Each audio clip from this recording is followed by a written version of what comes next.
Imaginons un instant la scène. Des millions d'euros viennent tout juste d'être injectés pour rénover un centre historique.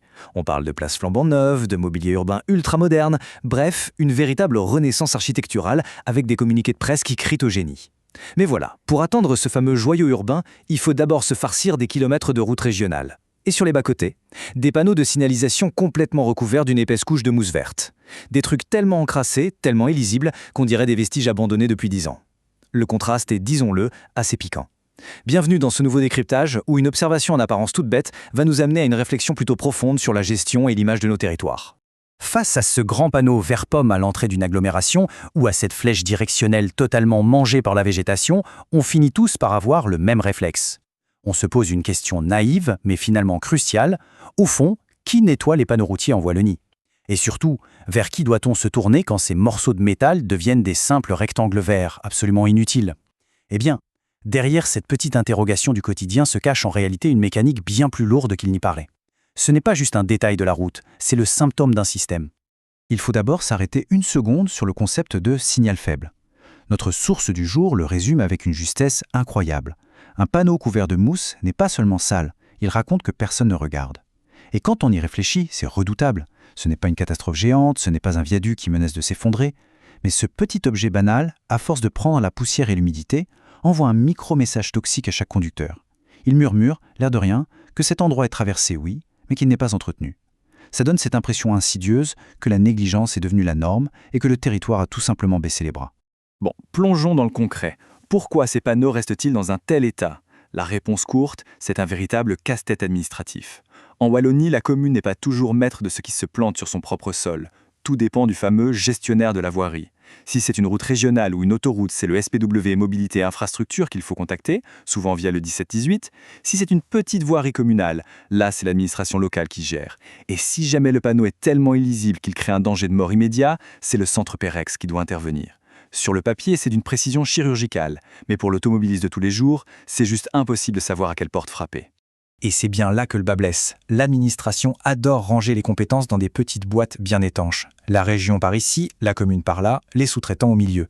Sauf que notre cerveau, lui, ne lit pas les organigrammes. Au volant, on ne se dit jamais « Tiens, ce rond-point régional est dégoûtant, mais heureusement cette petite rue communale est impeccable ». Non, le cerveau fusionne tout ça pour créer une seule et unique impression globale. La compétence a beau être hyper fragmentée, l'image finale, elle, est totalement unifiée. Si les routes d'accès font pitié, l'impression qui reste, c'est celle d'une région laissée à l'abandon, et ce, peu importe l'énergie déployée par telle ou telle autorité. Ce qui nous amène à un concept franchement passionnant en urbanisme, l'image de seuil. Les spécialistes le savent parfaitement, une ville ne se limite pas à son point central sur une carte géographique. Elle commence bien avant, en périphérie, dans ces fameux espaces de transition que sont les bretelles d'autoroute, les ronds-points et, oui, nos fameux panneaux. Ce sont des seuils psychologiques. C'est littéralement la première poignée de main qu'offre un territoire. Avant même d'apercevoir ce centre-ville rénové à coups de millions dont on parlait au début, une première impression, souvent indélébile, est déjà solidement gravée dans l'esprit de celui qui arrive. Et ça fait parfaitement écho à cette autre réflexion tirée de notre source. Une ville ne commence pas à sa grande place, elle commence sur les routes qui y mènent.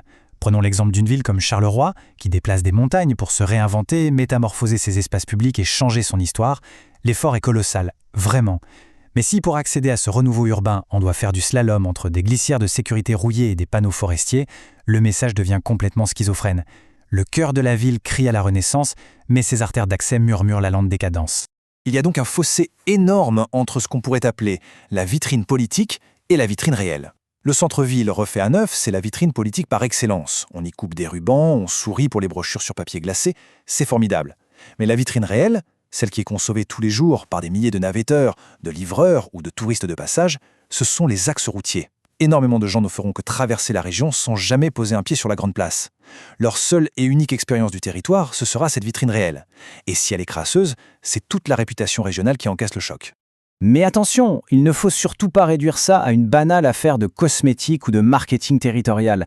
Un panneau, ce n'est pas un pot de fleurs sur un trottoir. C'est une phrase publique, une instruction vitale adressée à ceux qui conduisent. Et quand cette phrase s'efface sous la crasse, c'est carrément la sécurité qui trinque. Un panneau illisible, c'est un temps de réaction qui explose, surtout la nuit ou sous une pluie battante. Ça veut dire des freinages d'urgence, des conducteurs perdus qui hésitent et des priorités qui deviennent floues. Bref, quand le territoire devient muet, la route devient vite dangereuse. Et au milieu de tout ça, il y a un chiffre qui laisse un peu sans voix. 3 ans. D'après les réponses parlementaires analysées dans notre source, la fréquence de nettoyage exigée pour certains panneaux régionaux, via des baux d'entretien, c'est une fois tous les 3 ans. Alors oui, il existe des budgets colossaux, l'administration prévoit des interventions préventives, curatives, tout le jargon habituel de gestion. Mais sur le terrain, face à la vitesse folle à laquelle la pollution et la mousse s'incrustent près des grands axes, ce délai de 3 ans explique à lui seul pourquoi on a parfois l'impression de rouler dans une jungle urbaine. Bon, face à ce constat, on fait quoi? On attend sagement la prochaine grosse réforme de l'État? Pas du tout. Il y a moyen d'agir, tout de suite. Voici un petit plan d'action citoyen hyper simple. D'abord, on prend 2 photos du panneau problématique, un gros plan pour le détail, un plan large pour le contexte. Ensuite, on note précisément où on est, la commune, la route, le sens de circulation. L'étape magique, c'est d'utiliser l'outil en ligne WallonMap pour voir qui gère la route, ou d'appeler le 1718 en cas de doute. Et enfin, on envoie un signalement, factuel et poli, au SPW ou à la commune. C'est une petite action, certes, mais le rendement symbolique et sécuritaire est énorme. Pour boucler ce décryptage, gardons en tête cette ultime citation qui résume parfaitement tout l'enjeu. Les grands travaux montrent l'ambition, les petits entretiens montrent l'attention.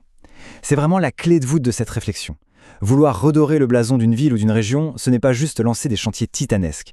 C'est aussi, et peut-être surtout, prouver au quotidien qu'on bichonne le territoire, qu'on le regarde et qu'on le respecte.